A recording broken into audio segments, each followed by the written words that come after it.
पुराने जमाने की बात है, जब बगदाद शहर में एक बादशाह हुकूमत करता था। उसका नाम हारून अल रशीद था। वह बहुत आदिल और नेक दिल था, लेकिन कभी कभी उसका मिजाज तेज हो जाता था। उसके दरबार में हर रोज लोग अपनी मुश्किलें लेकर आते थे। बगदाद शहर से दूर एक छोटे से गांव में एक सौदागर रहता था, जिसका नाम अहमद था। अहमद बहुत ईमानदार और मेहनती था। अल्लाह ने उसे अच्छी अक्ल दी थी और वह हर मुश्किल का हल निकाल लेता था। लोग उसे चालाक सौदागर कहते थे। एक दिन अहमद ने सोचा कि उसे बगदाद शहर जाकर अपना कारोबार बढ़ाना चाहिए। उसने अपने घर वालों से मशवरा किया। सबने उसे हौसला दिया और दुआएं दी। अहमद ने अपनी थोड़ी सी पूंजी और कुछ कीमती सामान लिया और बगदाद की तरफ चल पड़ा। सफर लंबा और मुश्किल था। अहमद को कई दिन चलना पड़ा। रास्ते में उसकी मुलाकात बहुत से लोगों से हुई। कुछ अच्छे थे और कुछ बुरे। उसने हर मुश्किल का सामना सब्र और हिकमत से किया। अल्लाह पर भरोसा रखते हुए वह आगे बढ़ता गया। बगदाद पहुंचते ही अहमद हैरान रह गया। उसने इतना बड़ा और खूबसूरत शहर पहले कभी नहीं देखा था। हर तरफ रौनक थी। बाजारों में लोगों की भीड़ थी। अलग अलग मुल्कों से आए सौदागर अपना सामान बेच रहे थे। अहमद ने भी एक छोटी सी दुकान किराए पर ले ली। अहमद ने अपना सामान दुकान में सजाया और कारोबार शुरू किया। वह हमेशा सच बोलता था और कभी किसी से ज्यादा पैसे नहीं लेता था। उसकी ईमानदारी की वजह से जल्दी ही उसकी दुकान मशहूर हो गई। लोग उसे पसंद करते थे और उसकी तारीफें करते थे।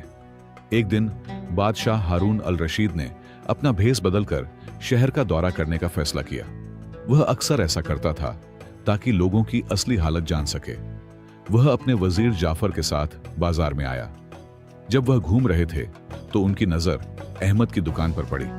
बादशाह ने देखा कि अहमद एक गरीब आदमी को कम कीमत पर सामान दे रहा है। उसकी ईमानदारी से बादशाह बहुत मुतासिर हुआ। वह अहमद की दुकान पर गया और कुछ सामान खरीदना चाहा। अहमद ने उसे पहचाना नहीं और आम ग्राहक की तरह सलूक किया। बादशाह ने अहमद से पूछा, तुम कहां से आए हो और यहां क्यों आए? अहमद ने जवाब दिया, मैं दूर एक छोटे से गांव से आया हूं।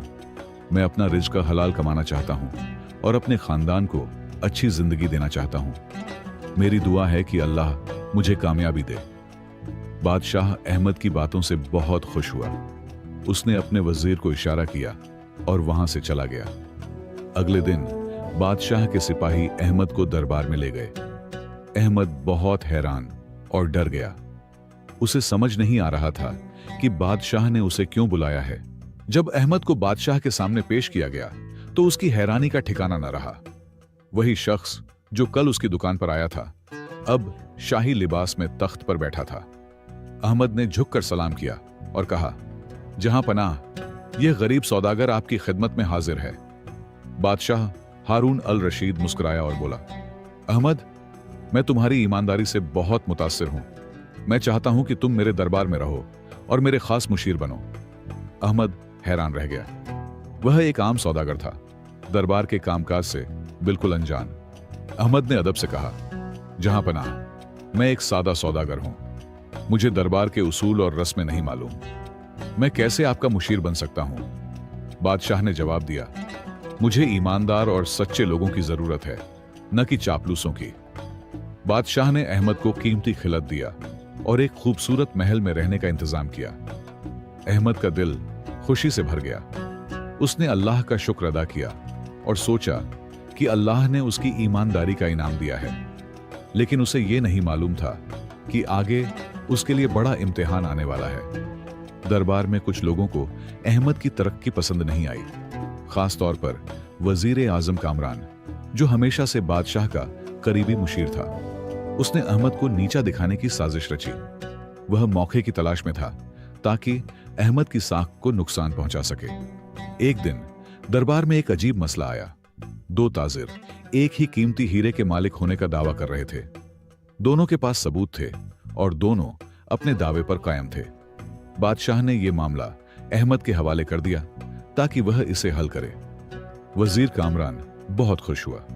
उसे लगा कि अहमद इस मुश्किल मामले को हल नहीं कर पाएगा। अहमद ने दोनों ताजिरों की बातें गौर से सुनी और हीरे को देखा। फिर उसने बादशाह से एक दिन की मोहलत मांगी। बादशाह ने मोहलत दे दी।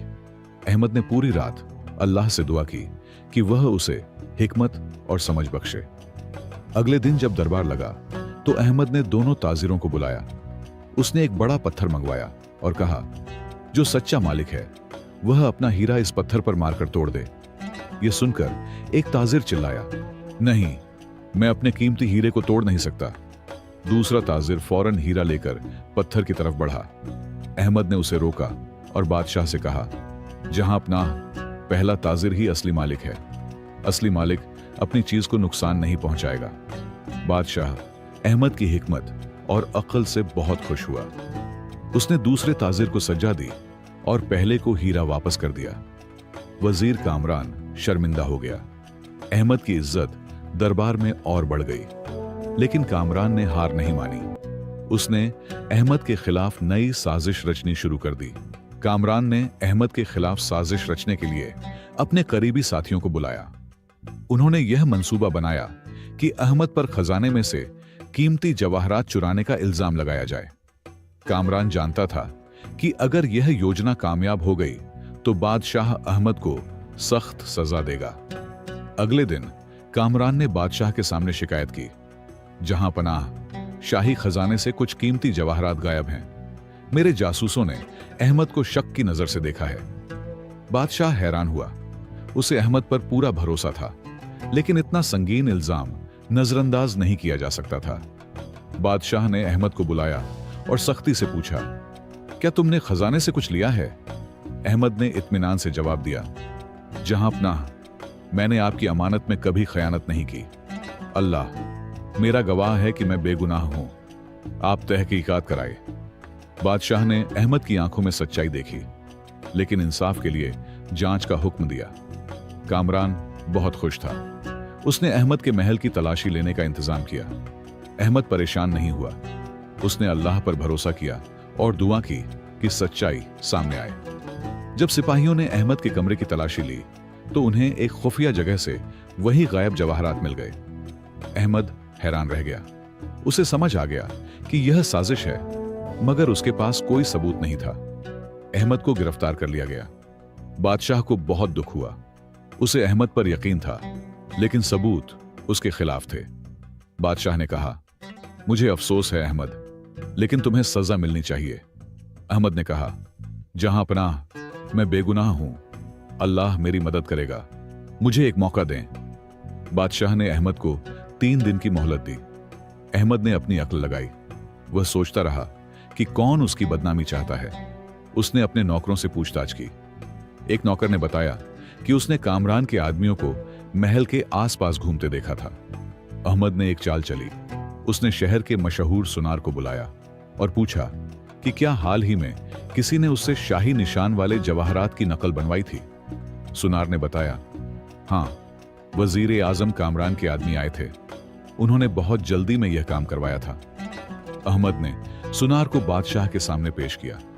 सुनार ने सब कुछ बता दिया। बादशाह गुस्से से लाल हो गया। उसने फौरन कामरान को बुलाया। कामरान डर गया और उसने अपना जुर्म कबूल कर लिया। बादशाह ने कामरान को कैद करने का हुक्म दिया और अहमद से माफी मांगी। बादशाह ने अहमद से कहा, तुमने एक बार फिर साबित कर दिया कि तुम सच्चे और वफादार हो। मैं तुम्हें वजीर आजम बनाना चाहता हूं। अहमद ने जवाब दिया, जहां पनाह, यह आपकी मेहरबानी है। मैं आपकी खिदमत और अपने मुल्क की भलाई के लिए हमेशा कोशिश करता रहूंगा। अहमद वजीर आजम बन गया और बहुत मेहनत और ईमानदारी से काम करने लगा। उसने अवाम की भलाई के लिए कई सुधार किए। गरीबों को राशन देने का इंतजाम किया, नए मदरसे खोले और ताजिरों के लिए इंसाफी कानून बनाए। लोग उससे बहुत खुश थे और उसकी तारीफ करते थे। लेकिन कामरान के कुछ साथी अब भी दरबार में मौजूद थे। वे अहमद से नफरत करते थे और उसकी कामयाबी से जलते थे। उन्होंने खुफिया तौर पर इकट्ठा होकर अहमद के खिलाफ एक नया और पहले से भी ज्यादा खतरनाक मंसूबा तैयार किया। एक दिन पड़ोसी मुल्क के सफीर बगदाद आए। वे एक खास पेशकश लेकर आए थे। उन्होंने बादशाह हारून अल रशीद को एक बहुत कीमती शीशे का मर्तबान दिया, जिसमें एक अजीब सा पानी था। सफीर ने कहा कि यह पानी मुरझाए हुए पौधों को फिर से जिंदा कर सकता है। बादशाह ने सफीर का शुक्रिया अदा किया और वह मर्तबान अहमद के हवाले कर दिया। अहमद ने उसे अपने महल में संभाल कर रख लिया।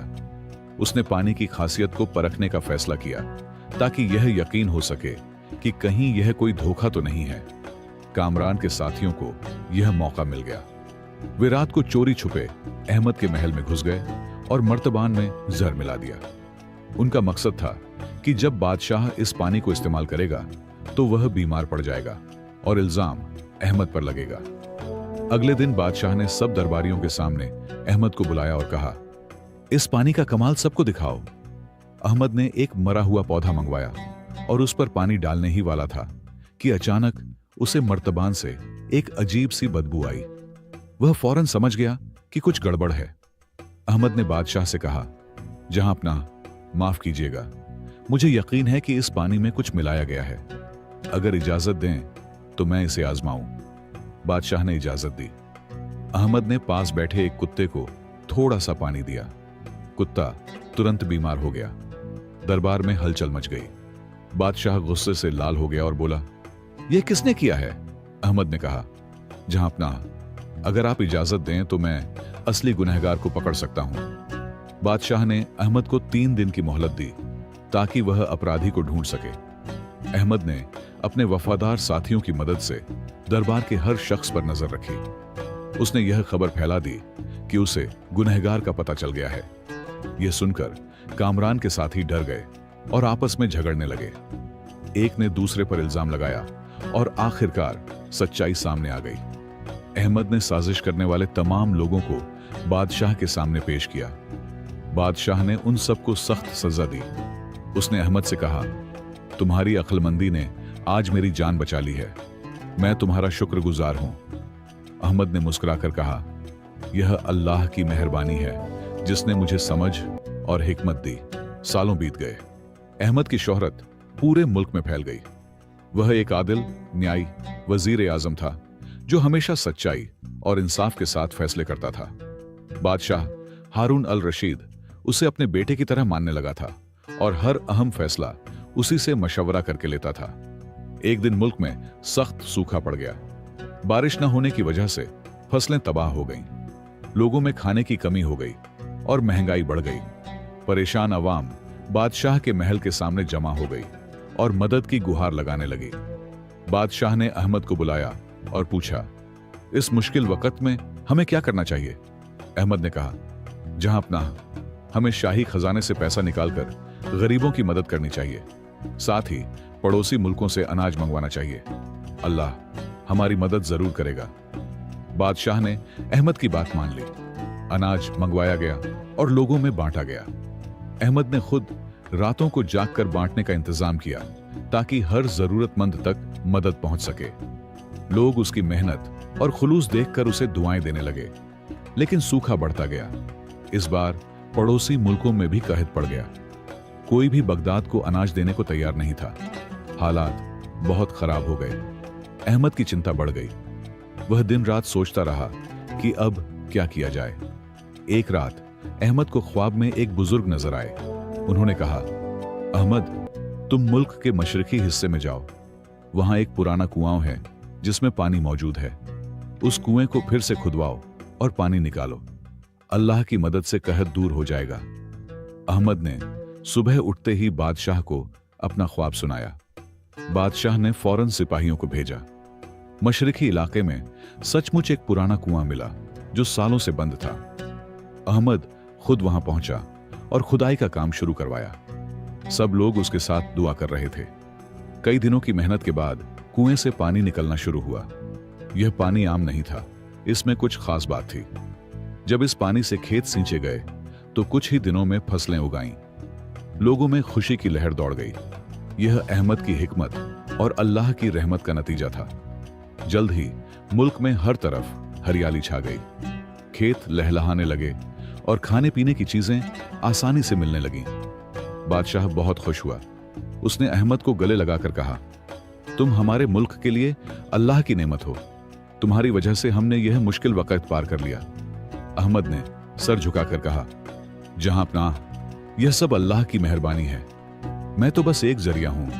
हमें हमेशा अल्लाह का शुक्र अदा करना चाहिए। बादशाह ने अहमद को सोने का ताज देने की पेशकश की, लेकिन अहमद ने मुस्कुराकर इनकार किया और कहा, मेरी सबसे बड़ी दौलत लोगों की दुआएं हैं। कई साल गुजर गए। बादशाह हारून अल रशीद बूढ़े हो गए। उन्हें अपना उत्तराधिकारी चुनना था। उनके दो बेटे थे, शहजादा अकबर और शहजादा असगर। अकबर ताकतवर और जंगजू था, जबकि असगर नरम दिल और आदिल था। बादशाह दोनों में से किसी एक को चुनने में परेशान थे। बादशाह ने अहमद को बुलाया और कहा, मेरी उम्र ढल रही है। मैं चाहता हूं कि मेरे बाद एक अच्छा बादशाह तख्त पर बैठे। तुम मुझे मशवरा दो कि मेरे दोनों बेटों में से कौन ज्यादा मुनासिब है। अहमद सोच में पड़ गया। अहमद ने बादशाह से कहा, जहां पनाह, अगर आप इजाजत दें तो मैं दोनों शहजादों की आजमाइश करना चाहता हूं। बादशाह ने इजाजत दे दी। अहमद ने दोनों शहजादों को एक मुश्किल काम दिया। उन्हें एक ऐसी बस्ती का इंतजाम करना था जहां लोग आपस में झगड़ रहे थे। शहजादा अकबर ने फौज भेजकर लोगों को डरा धमका कर चुप करवा दिया। उसने सख्त कानून बना दिए और बस्ती में अमन कायम कर दिया। लेकिन लोगों के दिलों में डर था। वे खुश नहीं थे, बल्कि मजबूर थे और अंदर ही अंदर नाराज थे। शहजादा असगर ने बस्ती में जाकर लोगों की बातें सुनी, उनके मसले समझे और उन्हें हल करने की कोशिश की। उसने इंसाफ के साथ फैसले किए और लोगों का एतबार जीता।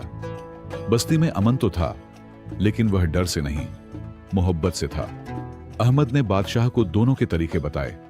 बादशाह ने फैसला किया कि असगर ही तख्त का हकदार है। यह सुनकर शहजादा अकबर गुस्से से अगबूला हो गया।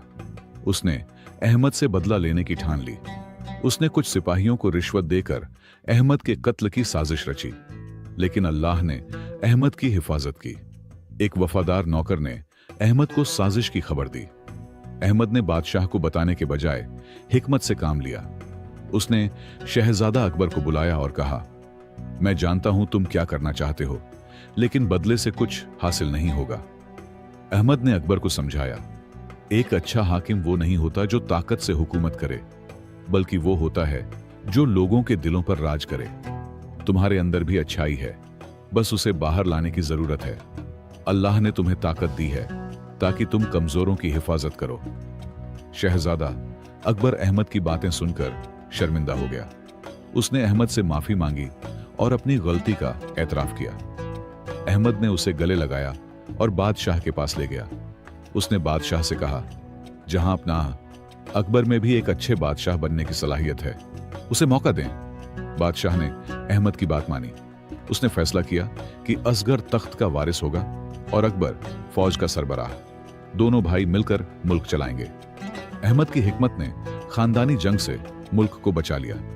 यह कहानी हमें सिखाती है कि ईमानदारी, सब्र और अक्लमंदी से हर मुश्किल हल हो जाती है। अल्लाह हमेशा सच्चे और नेक लोगों की